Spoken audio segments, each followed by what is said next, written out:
здравствуйте. Я, как вам обещала, сегодня хочу объяснить вам глаголы движения. Өткен сабақта мен сіздерге уәде берген едім, харекет фейлерін түсіндіріп кетемін деп. Міне бүгін харекет фейлерін түсіндіріп өтпекшімін. Харекет фейлері негізінде көп адамның өзінің харекетленуі, бір затпенен харекетленуі қолында, мәселен, сүйреп жүргеніне, жетелеп жүргеніне, әр түрлі фейлер бар. Бүгін біздер основной екі түрін түсіндіремін. Біріншісі аяқта, пешком деген мәністе, екіншісі транспортта жүруді. Идти ходить деп қарасақ, бәрі де бару, барып келу дегенді білдіреді. Астындағы фейлер да. Бірақ жоғарыдағы екі фейл аяқта, яғни пешком деген мәністе, астындағы екі фейл болса транспортта.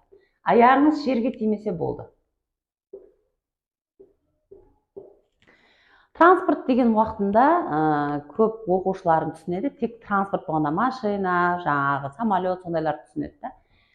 Транспортқа аяғыңыз жерге тимесе болды деген мәністе ешек, ат, солар да кіреді. Сіздер мәселен, ол атпенен базарға барды деп айта жақ болсаңыз, мына екі фейлді істетуіңіз керек болады. Мына екі жоғарыдағы аяқта жүруді білдіретін фейлерді істете алмайсыз. Даже самокатта жүргеніңізді сіздер астындағы фейлерден істетесіз. Себебі, не үшін даже самокатта деп атырман? Себебі самокатта бір аяғы жерде тұрады, бір аяғыменен ход алады, екінші аяғыменен жүреді. Даже самокатта жүруан мына екі фейлменен істетеді. Енді түсінбей атырған шығар сен, төрт фейл және бір жатылар болып тұрды. Және бір марта айтамын, жоғарыдағы екі фейл аяқта жүруді білдіреді, астындағы екі фейл транспортта жүруді білдіреді.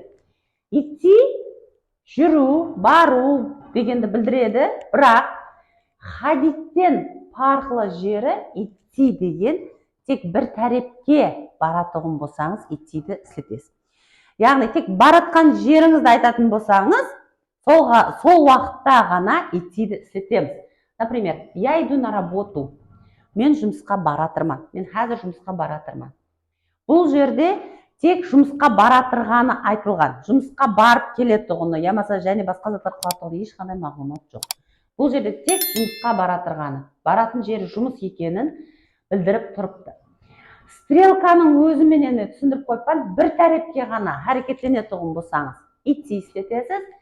Екі тәрепке, яғни барып келуді айта жақ болсаңыз, ходитті істетесіз. Негізінде ходит деген фейл өзі жүру деген ходит дегенді білдіреді. Жүру деген сөздің прямой переводы ходить. Мәселен, кішкене балалар ата-аналардан сұраймыз, не қылды балаң жүрді ма деп сұрайтын болса, ходить пенен істетеміз. Аяқта жүру дегеннің өзі ходить болады. Но просто соның бір түрі. Ходитті біздер істетеміз барып келу һәм қатынау деген мәністе. Қараң, я хожу на работу. Мына жерде де бар на работу. Я иду на работу. Мен қазір жұмысқа кетіп баратырмын деген. Ал мына жерде болса, я хожу на работу. Обычно деп мен қасына подсказка сөз жазып қойдым. Мен жұмысқа барып жүрпен дегенді білдіреді. Әдетте. Қараң, әдетте барып жүрген жерлеріңізді ходить пенен айтасыз. Так, енді мына фейлерге келсек, бұлар тек транспортта екенін білеміз та, не үшін иттидің астына жаздым? Ездитті ходиттің астына. Себебі итти қандай жағдайда істетілсе, ехать тап сондай жағдайда істетіледі, және бір мәрте айтамын, бірақ парқы тек транспортта. Сіздер бір тәрепке баратырғаныңызды айтатын болсаңыз, машина менен транспортта баратырғаныңызды айтатын болсаңыз, ехать істетесіз. Қараң, вы едете в институт. Сіздер институтқа баратырсыз. Енді сұрау формасында да беруге әрекет еттім. Куда они идут? Олар қаяққа кетіп баратыр. Куда они едут? Олар қаяққа кетіп баратыр. Қарақалпақ тілінде екі жағдайым бірдей болып переводланады. Бірақ сіздер мына фейлерді ажырата алсаңыз, дұрыс мәніде переводлай аласыз. Яғни идут деген бұл аяқта жүру пешком, ал едут деген именно транспорт мәнісінде істетілген. Так, вы ездите в институт. Қара, вы едете в институт, вы ездите в институт. Сіздер институтқа баратырсыз. Сіздер институтқа барып жүріпсіз. Подсказка жазып кеттім, каждый день. Мәселен, институтта оқитын студенттерге айтамыз, вы ездите каждый день в институт. Мына жерде де сұрау формада беріп кетті. Куда они ходят? Қара, ходятты слеттім ба? Куда они идут менен, куда они ходяттың парқы үлкен. Куда они идут деген қаяққа баратыр деген. Ал куда они ходят деген олар қаяққа барып жүр деген. Яғни барып келіп жүр, ямаса қатынап жүр дегенді білдіреді. Куда они едут? Олар қаяққа баратырды? Куда они ездят? Олар қаяққа барып жүр, бірақ транспортта. Ал мына жерде болса, олар қаяққа баратыр? Транспортта. Енді қалай деп түсінуіңіз мүмкін. Мына тариф тап қазір кетіп баратырғанды білдіреді.